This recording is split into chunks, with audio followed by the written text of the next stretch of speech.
Hi adventurers, I want to take a couple minutes and talk about the Sea Hero Gnome. We're going to go ahead and take a look at each element, as I do have each of them maxed here, so we can take a look at how the elements differ and why this is such a great hero to start off with. Being sea, they're very common. You will see these come out when summoning pretty often.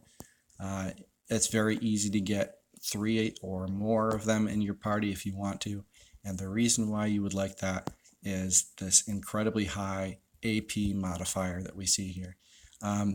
They do start off with decent res as well, and some nice talents. Their HP talent is extremely low, which we don't see very often, so these are kind of glass cannon characters.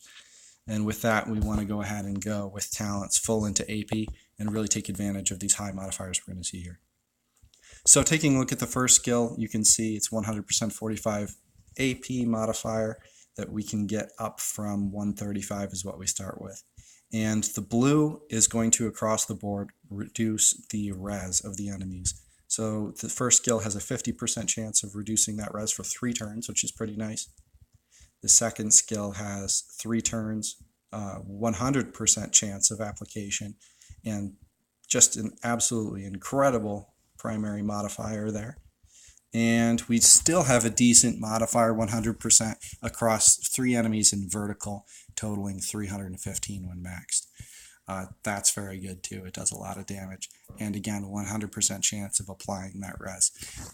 If you do decide to have multiple gnomes in one party, I would suggest starting with the blue one, as that res debuff you're going to be applying often, you can really take advantage of and kind of stack your other gnomes' attacks on top of that. So your first monk will do 100% of his damage, and then the monks after that will do an additional 50%. So that's really, really nice. Let's go ahead and take a look at the red. We're going to see the same modifier percentages throughout here. The red does instead have that defense debuff. And at the yellow, we're going to see the AP debuff. Now, as far as utility goes, the yellow with the AP debuff and the green with the attack debuff are incredibly useful. When talking about debuffs and buffs, you're going to get a lot further out of debuffing an enemy's offenses than debuffing their defenses. First of all, because that stat is always going to be higher for the enemies, so you're getting more ground out of it. And just the way that the formula works and the modifiers work, you're going to get more damage taken out of the equation by stopping somebody's offenses and increasing your survivability than you will by just nuking a little bit more of their defenses by taking a res or defense off the table.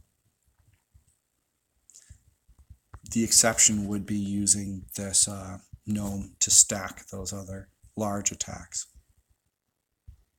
So if you have any questions, go ahead and hit me up in Discord or right here on the video. I'd be happy to reply. Again, this is gnomes, hard-hitting, very user-friendly for starting, and the behaviors that they use are very friendly for auto as well, making them good for farming.